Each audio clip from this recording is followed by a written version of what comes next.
Cinema Classics is sponsored by the Gateway Film Center, is produced by John DeSando and Johnny DiLoretto. Listen to shows online at WCBE.org. I'm Johnny DiLoretto. I'm John DeSando. This is Cinema Classics. We are waiting and waiting and waiting.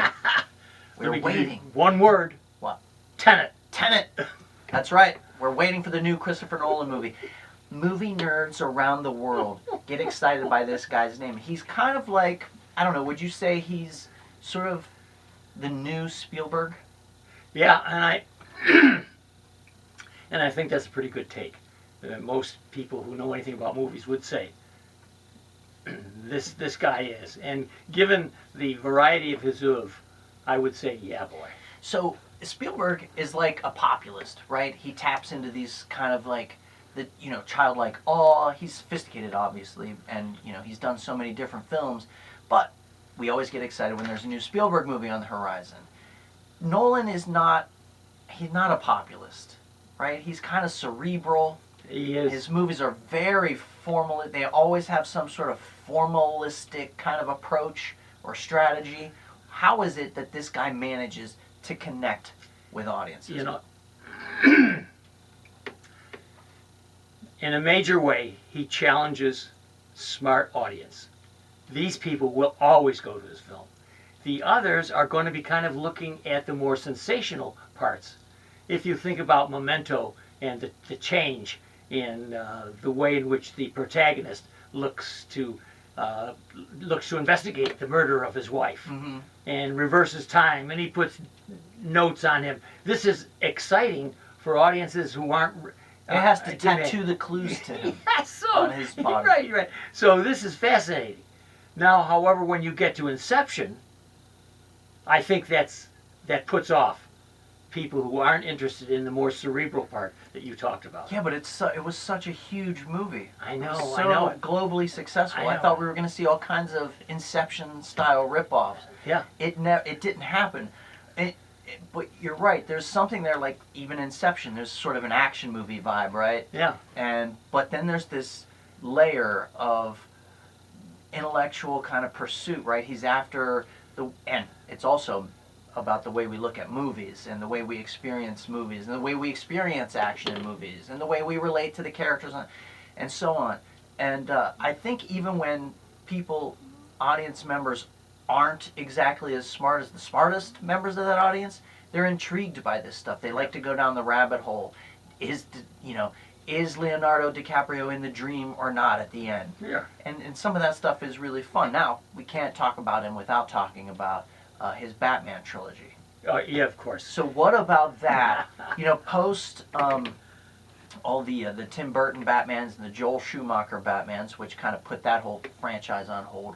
What about what he did with Batman that got people so excited again? He completely humanized Batman.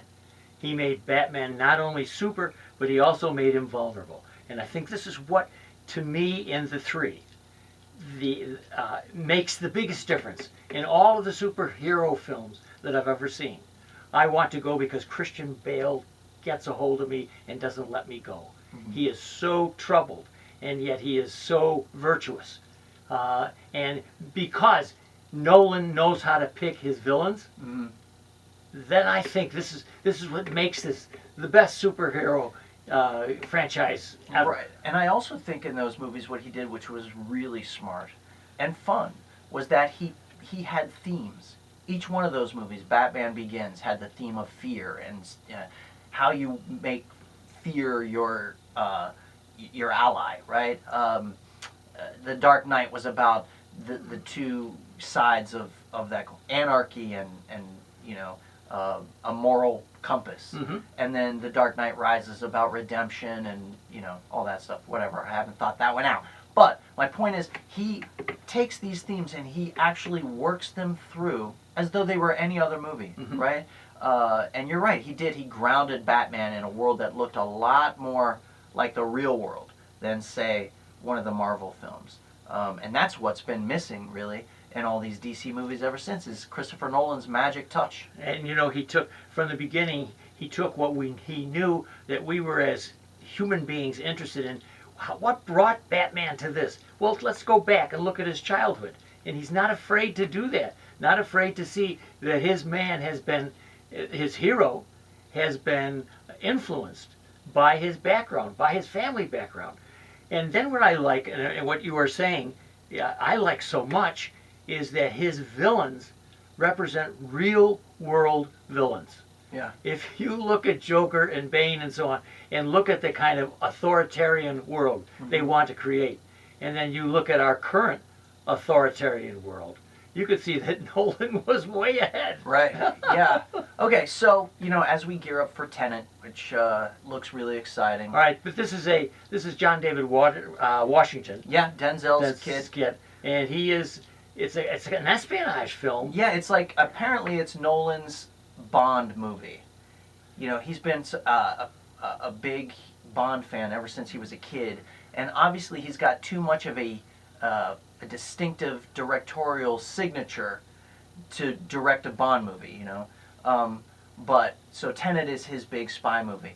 But before we wrap up, and if everybody wants to kind And I of, just want to add, Yeah. I think there's some playing with time, which Nolan oh likes yeah, to do. you're right. It's going to be, I think, it's kind of like what Inception did with dreams. I think Tenet is going to do with time. Yes. But what I was going to ask you, if people are brushing up on their revisiting Christopher Nolan films, if you could pick one, like if you only have time to go back and see one, which one do you point them to? I say they ought to introduce themselves with Insomnia. Insomnia, interesting. That's the one that I feel like is the least It is. Nolan-like. Exactly. That's my best. Exactly. That's great. Okay, that's not what I. That one is not one This of is his Al best. Pacino as you've always wanted him. Yeah. Decomposing right in front of you.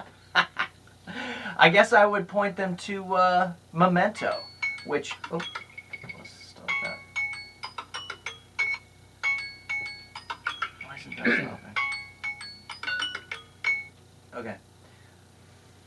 I guess I would point them to Memento, which is his second film. I haven't seen his first film, Following. Right. But I was so in love with Memento when it came out. That whole film noir thing, told in reverse. It was hypnotic. And Guy Pearce, one of our great character actors that no one talks about. But to see him operating at full bore on a lower budget, I think is worth reading. I like your choice much better than mine. Okay. But mine is there for the tyro, for the kind of newbie to movies and to complicated movies. And if I take my Insomnia, then I get them, kind of open the door for them. But I certainly love Memento. Well, you can't go wrong with that double feature. Right, okay. Good.